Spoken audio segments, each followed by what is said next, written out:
السلام عليكم. اليوم مع وصفات ام ويدي ان شاء الله راح نديروا حلوه جافه طلبتوها بزاف مني. حلوه سهله اللي هي كحلوش وقلب ابيض. اول حاجه واش راح نحتاجو ان شاء الله يبيض قلوبنا يا رب اجمعين. عندي هنا 250 غرام مارغرين طريه، عندي 2 صفار نديرو في العجينه، البياض نديرو في الحشو. عندي هنا 2 مغارف كبار تاع الكاكاو، ماذا بكم يكون البني، ما تستعملوش الاسود، دائما شرو تاع الميزان تكون عنده ريحه طيبه.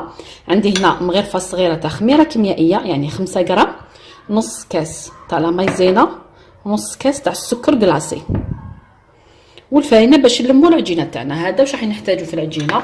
العجينه طريه وتجي خفيفه. اذا ندير هذوك 2 صفار، والبياض نخليهم باش نديرهم في الحشو. اذا الصفار نديروه في العجينه، يعني يجي مغلف بالشوكولا. عارفوا ان وليداتنا يحبوا بزاف الشوكولا. هذه 2 صفار، البياض نخلوه من بعد، نضيف عليهم نص كاس تاع السكر كلاصي، هذا هو، وهذا لا مايزينا، وندير معاهم 2 مغارف كبار تاع الكاكاو. اذا نخلط مع بعض هذه المقادير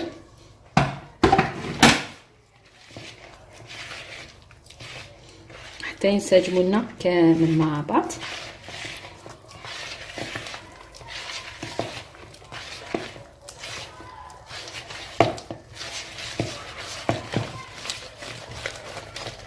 خلطوا مليح، ريحه الكاكاو روعه. دائما شرو تاع الميزان، يعني كي تشميه تحسي بريحه الكاكاو، يعني تحسيها شوكولا.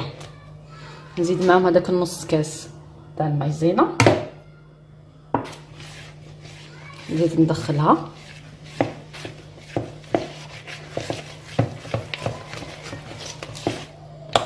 ونبدا نضيف الفارينه، وندير مع هذيك المغرفه الصغيره تاع خميره كيميائيه، ونلم العجينه تاعي. عجينه عادي، يعني عرفتوني دائما بالحلويات الجافه. انا اصلا في العيد ما نحبش حلويات يعني عفوا تكون صعيبه، ولا نديروا حلويات جافه لياكلوها كامل العائله، تديها معك تزوري الاهل والاقارب.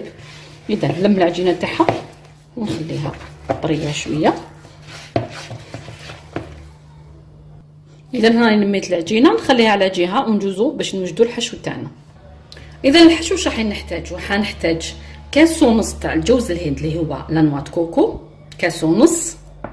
نحتاج معاهم نص كاس تاع السكر كلاصي، مغرف صغيره تاع لافاني، ولا كان عندك الليمون ديري مبشور الليمون احسن. عرفوا انه لانوات كوكو تتماشى بزاف مع ذوق الليمون. وعندي هنا هذاك البيض رايح نلم به العجينه تاعنا، يعني ممكن ديروه كامل ممكن لا.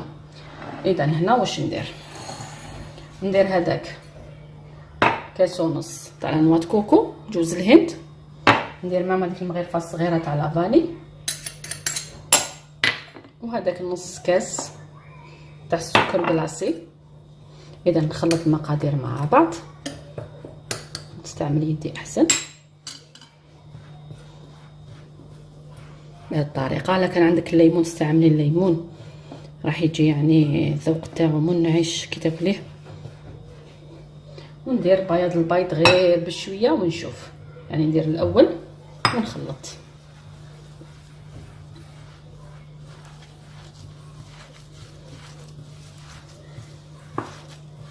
بهذه الطريقه.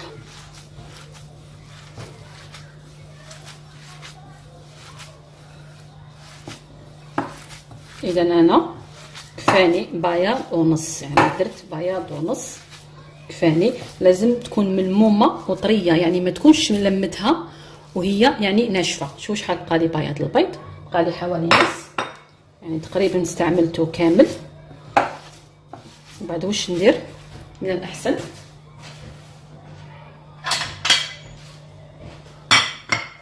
نخدم هذاك بياض البيض كرات صغيره، يعني ما نكبروهمش بزاف بهذه الطريقه.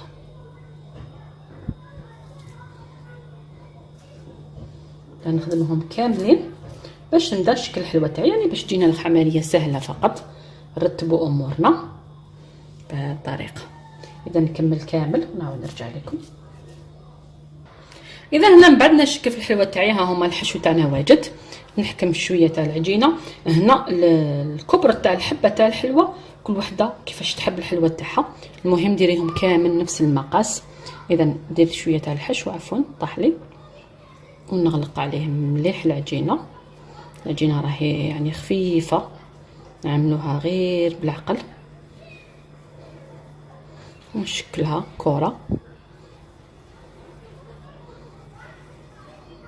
بهذه الطريقه. نسيي كيفاش نغلقها غير بالعقل. ها هي الحبه تاع الحلوه معنا. نزيد وحده امامكم، يعني انا نحبها شويه ما تكونش صغيره بزاف، وكل وحده والذوق تاعها في الحلوه تاعها. اذا ندير الحشو في الوسط، نغلق عليه مليح. ندير هذيك لانماط كوكو في الوسط ونغلق عليها مليح. ديروها بهذه الطريقه، لكن هي كي راح تطيب راح تتكور وحدها يعني تلقائيا. اذا نكمل ندير كامل الحبيبات تاعي. اذا الحلوه تاعي ها هي كملت السنيوه الاولى، هذه فيها 24 حبه. نديرها للفوق طيب على 180 درجه، يعني مش راح يتغير اللون تاعها، ينشفوا فقط، نخليهمش يحمروا باش الحلوه تاعكم تجيكم طريه. نخليهم يبردوا مليح ونعاود نرجع لكم ان شاء الله. هنا الحلوه تاعي ها هي طابت، خلوها تبرد مليح. شوفوا ما طيبوهاش بزاف، يعني تاخذ لون ذهبي فقط من تحت ونحيها. ها هي الحلوه تاعي معايا. هنا عندي شوكولا عادي صامت انا هذا النوع، شوكولا بالحليب. اذا نفتتها بهذه الطريقه. عندي هنا كسرونه درت فيها الماء، حطيت فيها طبسي، لازم يكون القاع تاعها ما يلامسش الماء. وندير الشوكولا تاعي ونديرها تذوب في حمام مائي ونعاود نرجع لكم، يعني نديرها فوق النار قليله ونبقى نخلط بالمغرفه حتى تذوب لي الشوكولا ونعاود نرجع لكم. اذا هنا راهي دابت الشوكولا تاعي كما رانا نشوفوا. هنا الشوكولا تاع لاصاج كيفاش نديرها، معليش يعني كنت عملت لكم ديجا هاد المرحله، لكن نعاودها. نضيف لها الماء سخون بشويه لازم يعني، ونبقى نخلط. يعني في الاول راح تبان لك بلي الشوكولا تاعك فسدت. شوفوا كيفاش دير لنا، مام اللون تاعها راح يتبدل، راح يولي شويه فونسي رغم انها شوكولا بالحليب. اذا كيما رانا نشوفوا هنا مخصوصه شويه الماء، نضيف لها شويه، يعني بقاي تضيفيه غير بشويه وخلطيه. ونزيد شويه تاع الماء. هنا فقط راني نصور لكم بالتفصيل هكذا باش الاخوات يتعلموا كيفاش يكلاصيو الحلوه تاعهم. شوفوا هنا الشوكولا تاعي راهي بدات تولي تبرق، يعني شوفوا راح تبان لكم. بقاي تضيفي في الماء غير بشويه، ما تكترش باش ما تجرالكش. وراني نخلط ونخلي الطبسي تاعي فوق الماء السخون باش ما تجمدليش، ونخدم الاز. يعني شوفوا اللون تاعها، حتى اللون تاعها تبدل يعني بهذه الطريقه.